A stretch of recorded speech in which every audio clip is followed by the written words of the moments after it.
ಸ್ನೇಹಿತರೆ, ಇವತ್ತಿನ ಒಂದು ವಿಡಿಯೋದಲ್ಲಿ ನಾನು ನಿಮಗೆ ETF ಅಂದರೆ ಏನು, ಈ ಒಂದು ETF ಅಲ್ಲಿ ಇನ್ವೆಸ್ಟ್ ಮಾಡೋದು ಸೇಫ್ ಅಂತ ತಿಳಿಸ್ಕೊಡ್ತೇನೆ. ಹಾಗೆ ಏಂಜಲ್ ಒನ್ ಆ್ಯಪ್ನಲ್ಲಿ ETF ನಲ್ಲಿ ಹೇಗೆ ಇನ್ವೆಸ್ಟ್ ಮಾಡೋದು ಅಂತ ಸಂಪೂರ್ಣವಾಗಿ ಇವತ್ತು ನಾನು ನಿಮಗೆ ತಿಳಿಸ್ಕೊಡ್ತೇನೆ.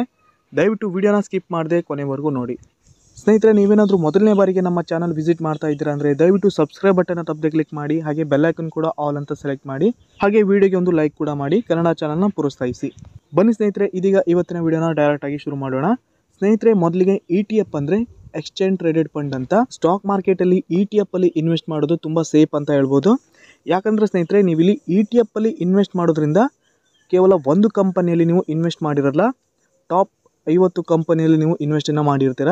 ಈಗ ಎಕ್ಸಾಂಪಲಿಗೆ ನಿಫ್ಟಿ 50 ಇರುತ್ತೆ. ಈ ಒಂದು ನಿಫ್ಟಿ 50ಯಲ್ಲಿ ನೀವು ಡೈರೆಕ್ಟಾಗಿ ಇನ್ವೆಸ್ಟನ್ನು ಮಾಡೋದಕ್ಕಾಗಲ್ಲ ಸ್ನೇಹಿತರೆ. ಈ ಒಂದು ನಿಫ್ಟಿಯಲ್ಲಿ ಈಗ ಎಕ್ಸಾಂಪಲಿಗೆ ಇಂಡಿಯಾದಲ್ಲಿ 10,000 ಕಂಪನಿ ಇದ್ದಾವೆ ಅಂದ್ಕೊಳ್ಳಿ. ಈ ಒಂದು 10,000 ಕಂಪನಿಯಲ್ಲಿ ಟಾಪ್ 50 ಕಂಪನಿಗಳು ಈ ಒಂದು ನಿಫ್ಟಿಯಲ್ಲಿ ಬರುತ್ತೆ, ನಿಫ್ಟಿ 50ಯಲ್ಲಿ ಬರುತ್ತೆ. ಈ ಒಂದು 50 ಕಂಪನಿಯಲ್ಲಿ ನೀವು ಡೈರೆಕ್ಟಾಗಿ ಈ ಒಂದು ETF ಮೂಲಕ ಇನ್ವೆಸ್ಟನ್ನು ಮಾಡ್ಬೋದು. ಇಲ್ಲಿ ನೀವು ನಿಫ್ಟಿಗೆ ಡೈರೆಕ್ಟಾಗಿ ಇನ್ವೆಸ್ಟ್ ಮಾಡೋದಕ್ಕಾಗಲ್ಲ, ETF ಮೆಥಡ್ ಮೂಲಕ ನೀವು ಇಲ್ಲಿ ಇನ್ವೆಸ್ಟನ್ನು ಮಾಡ್ಬೋದು. ಇದರಿಂದ ನಿಮಗೆ ಲಾಭನೂ ಕೂಡ ಕಡಿಮೆ ಇರುತ್ತೆ, ಹಾಗೆ ನಷ್ಟನೂ ಕೂಡ ಕಡಿಮೆ ಇರುತ್ತೆ. ನಾರ್ಮಲಾಗಿ ನೀವು ಒಂದು ಸ್ಟಾಕನ್ನು ಬೈ ಮಾಡಿದ್ರೆ ನಿಮಗೆ ರಿಸ್ಕ್ ತುಂಬಾ ಇರುತ್ತೆ. ಯಾಕಂದರೆ ಇಲ್ಲಿ ಜಾಸ್ತಿ ಲಾಭ ಕೂಡ ಬರ್ಬೋದು, ಇಲ್ಲ ಲಾಸ್ ಕೂಡ ಆಗ್ಬೋದು. ಬಟ್ ಈ ETF ಅಲ್ಲಿ ಇನ್ವೆಸ್ಟ್ ಮಾಡೋದ್ರಿಂದ ನಿಮಗೆ ಜಾಸ್ತಿ ಲಾಭನೂ ಇರಲ್ಲ, ಜಾಸ್ತಿ ನಷ್ಟನೂ ಇರಲ್ಲ. ನೀವು ಇಲ್ಲಿ ಸೇಫ್ ಆಗಿ ಇರ್ಬೋದು. ಸ್ನೇಹಿತರೆ, ಈ ಒಂದು ETF ಮ್ಯೂಚುವಲ್ ಫಂಡ್ ಕಂಪ್ನಿಗಳೇ ಮ್ಯಾನೇಜ್ ಮಾಡ್ತಾ ಇರೋದು. ಮ್ಯೂಚುವಲ್ ಫಂಡಲ್ಲಿ ನೀವು ಮಂತ್ಲಿ ಅಥವಾ SIP ಮೂಲಕ ಇನ್ವೆಸ್ಟನ್ನು ಮಾಡ್ತಾ ಇರ್ತೀರ. ಬಟ್ ಈ ಒಂದು ETF ಅಂದರೆ ನೀವು ಇಲ್ಲಿ ಸ್ಟಾಕಲ್ಲಿನೇ ಇನ್ವೆಸ್ಟನ್ನು ಮಾಡೋದಾಗಿರುತ್ತೆ. ಸ್ನೇಹಿತರೆ, ಇದೀಗ ನಾನು ನಿಫಾನ್ ಅಂತ ಸರ್ಚ್ ಮಾಡಿದ್ದೇನೆ. ಇಲ್ಲಿ ನೋಡ್ತಾ ಇರ್ಬೋದು ಮ್ಯೂಚುವಲ್ ಫಂಡ್ ಕೂಡ ಇದೆ, ಹಾಗೆ ETF ಕೂಡ ಇದೆ. ಇಲ್ಲಿ ಮ್ಯೂಚುವಲ್ ಫಂಡ್ ಕಂಪ್ನಿಗಳೇ ಈ ಒಂದು ETF ಅನ್ನು ಮ್ಯಾನೇಜ್ ಮಾಡ್ತಾ ಇರ್ತವೆ. ಸೊ ಇವತ್ತು ನಾನು ನಿಮಗೆ ಏಂಜಲ್ ಒನ್ ಆ್ಯಪ್ನಲ್ಲಿ ಯಾವ ರೀತಿ ಈ ಒಂದು ETF ಅಲ್ಲಿ ಇನ್ವೆಸ್ಟ್ ಮಾಡೋದಂತ ತಿಳಿಸ್ಕೊಡ್ತೇನೆ. ಸೊ ಮೊದಲಿಗೆ ಅಪ್ಲಿಕೇಶನ್ ಓಪನ್ ಮಾಡಿ. ಓಪನ್ ಆದಮೇಲೆ ಇಲ್ಲಿ ಪ್ರಾಡಕ್ಟ್ಸ್ ಅಂತ ಇರುತ್ತೆ, ಈ ಒಂದು ಆಪ್ಷನ್ ಮೇಲೆ ಕ್ಲಿಕ್ ಮಾಡಿ. ಆನಂತರ ಇಲ್ಲಿ ETF ಅಂತ ಇರುತ್ತೆ, ಈ ಒಂದು ETF ಆಪ್ಷನ್ ಮೇಲೆ ಕ್ಲಿಕ್ ಮಾಡ್ಕೊಳ್ಳಿ. ಇಲ್ಲಿ ನೀವು ಎಲ್ಲ ರೀತಿಯ ETF ಅನ್ನು ನೋಡ್ಕೋಬೋದು. ಇಲ್ಲಿ ನೋಡ್ತಾ ಇರ್ಬೋದು ಮೊದಲಿಗೆ ಟಾಪಲ್ಲಿ ನಿಫ್ಟಿ 20 ಅಂತ ಇದೆ. ಇದು ನಿಫಾನ್ ಇಂಡಿಯಾ ಕಂಪ್ನಿದು, ಅಂದರೆ ಮ್ಯೂಚುವಲ್ ಫಂಡ್ ಕಂಪ್ನಿ ಇದೆ.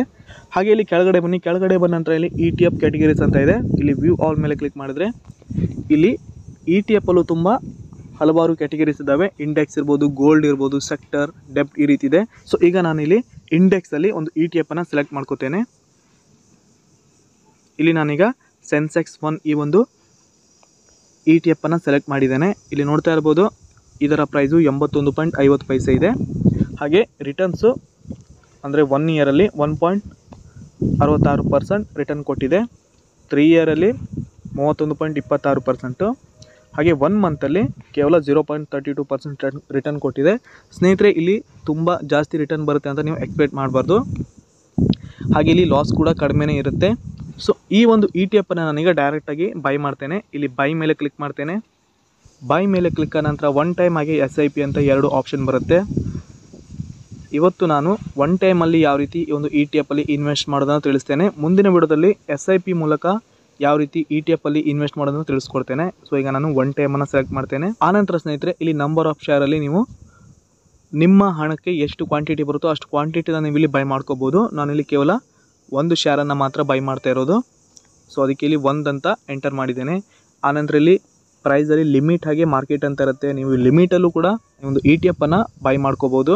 ಲಿಮಿಟ್ ಪ್ರೈಸನ್ನು ಸೆಟ್ ಮಾಡಿ ನೀವು ಇಲ್ಲಿ ಪ್ಲೇಸ್ ಬೈ ಆರ್ಡರ್ ಮೇಲೆ ಕ್ಲಿಕ್ ಮಾಡಿ. ಆನಂತರ ಅದು ಆಟೋಮೆಟಿಕ್ಕಾಗಿ ನೀವು ಯಾವ ಪ್ರೈಸ್ಗೆ, ಅಂದರೆ ಯಾವ ಪ್ರೈಸಲ್ಲಿ ಲಿಮಿಟನ್ನು ಸೆಟ್ ಮಾಡಿರ್ತೀರೋ ಆ ಪ್ರೈಸ್ಗೆ ಬಂದಾಗ ಅದು ಆಟೋಮೆಟಿಕ್ ಬೈ ಆಗುತ್ತೆ. ಸೊ ಇವತ್ತು ನಾನು ಮಾರ್ಕೆಟ್ ಪ್ರೈಸಲ್ಲಿನೇ ಬೈ ಮಾಡ್ತಾ ಇರೋದು. ಇಲ್ಲಿ ಮಾರ್ಕೆಟ್ ಅಂತ ಸೆಟ್ ಮಾಡಿದ್ದೇನೆ. ಆನಂತರ ಇಲ್ಲಿ ಪ್ಲೇಸ್ ಬೈ ಆರ್ಡರ್ ಮೇಲೆ ಕ್ಲಿಕ್ ಮಾಡ್ತೇನೆ. ಆನಂತರ ಇಲ್ಲಿ ಕನ್ಫರ್ಮ್ ಮೇಲೆ ಕ್ಲಿಕ್ ಮಾಡ್ತೇನೆ. ಸ್ನೇಹಿತರೆ, ಈಗ ನಾನು ETF ಅಲ್ಲಿ ಇನ್ವೆಸ್ಟನ್ನು ಮಾಡಿದ್ದೇನೆ. ಇಲ್ಲಿ ಈ ಒಂದು ಸೆನ್ಸೆಕ್ಸ್ ಇಂಡೆಕ್ಸ್ ಮೇಲಕ್ಕೆ ಹೋದರೆ ನನಗೆ ಜಾಸ್ತಿ ಲಾಭ ಬರುತ್ತೆ, ಕೆಳಗೆ ಬಂದರೆ ಲಾಸ್ ಕೂಡ ಆಗುತ್ತೆ. ಬಟ್ ಇಲ್ಲಿ ಈ ಒಂದು ETF ಅಲ್ಲಿ ಇನ್ವೆಸ್ಟ್ ಮಾಡಿದರೆ ತುಂಬ ಸೇಫ್ ಅಂತ ಹೇಳ್ಬೋದು. ಜಾಸ್ತಿ ಲಾಭ ಇರಲ್ಲ, ಜಾಸ್ತಿ ನಷ್ಟನೂ ಕೂಡ ಇರಲ್ಲ. ಸ್ನೇಹಿತರೆ, ನೀವು ಕೂಡ ETF ಅಲ್ಲಿ ಇನ್ವೆಸ್ಟನ್ನು ಮಾಡ್ಬೋದು. ಟಾಪ್ 50 ಕಂಪನಿಯಲ್ಲಿ ನೀವು ಈ ಒಂದು ETF ಮೆಥಡ್ ಮೂಲಕ ಒಂದೇ ಸಲ ಇನ್ವೆಸ್ಟನ್ನು ಮಾಡ್ಕೋಬೋದು. ನಿಮ್ಮೊಂದು ಹಣವನ್ನು ತುಂಬ ಸೇಫ್ ಆಗಿರುತ್ತೆ. ಮುಂದಿನ ವಿಡಿಯೋದಲ್ಲಿ ನಾನು ನಿಮಗೆ ಈ ಒಂದು ETF ಮೆಥಡಲ್ಲಿ ಗೋಲ್ಡ್ ಮೇಲೆ ಯಾವ ರೀತಿ ಇನ್ವೆಸ್ಟ್ ಮಾಡೋದು, ಹಾಗೆಯೇ ಸೆಕ್ಟರ್ ಮೇಲೆ, ಬ್ಯಾಂಕ್ ಮೇಲೆ ಯಾವ ರೀತಿ ಇನ್ವೆಸ್ಟ್ ಮಾಡೋದನ್ನು ತಿಳಿಸ್ಕೊಡ್ತೇನೆ. ದಯವಿಟ್ಟು ನನ್ನೊಂದು ಚಾನಲ್ನ ತಪ್ಪದೆ ಸಬ್ಸ್ಕ್ರೈಬ್ ಮಾಡ್ಕೊಂಡಿರಿ. ಹಾಗೆಯೇ ಇವತ್ತಿನ ವಿಡಿಯೋ ನಿಮಗೆ ಇಷ್ಟವಾಗಿದೆ ಅನ್ಕೋತೀನಿ. ವಿಡಿಯೋಗೆ ಒಂದು ಲೈಕ್ ಕೂಡ ಮಾಡಿ. ಪೂರ್ತಿಯಾದ ವಿಡಿಯೋ ನೋಡೋದಕ್ಕೆ ಎಲ್ರಿಗೂ ಧನ್ಯವಾದ. ಶುಭ ದಿನ.